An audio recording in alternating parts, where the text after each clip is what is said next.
The UN Human Rights Council on Friday voted on a resolution to deepen its scrutiny of Iran,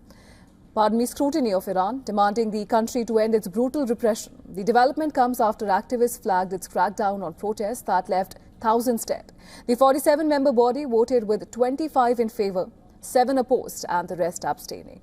The resolution would extend and broaden the mandate of independent investigators who are gathering information towards ensuring accountability for rights violations in the country. It also voiced alarm about the unprecedented scale of the violent crackdown on peaceful protests by security forces in Iran. I call on the Iranian authorities to reconsider, to pull back and to end their brutal repression, including summary trials and disproportionate sentences.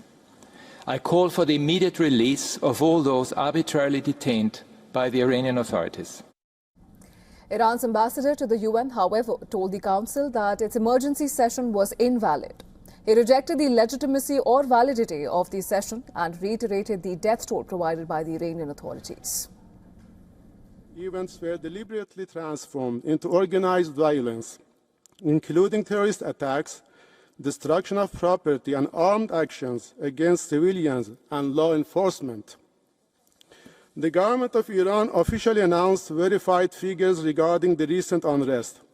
A total of 3,117 lives were lost, of which 2,427 were killed as a direct result of terrorist operations.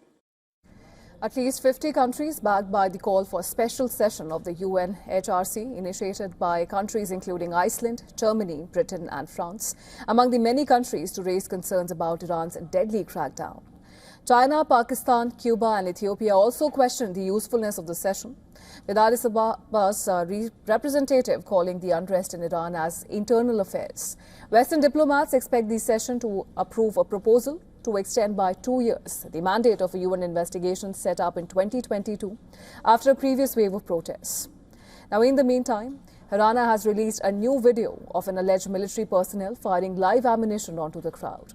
The activist body also updated the number of confirmed deaths on 27th day of the protest to over 5,000, while nearly 12,900 cases remain under review.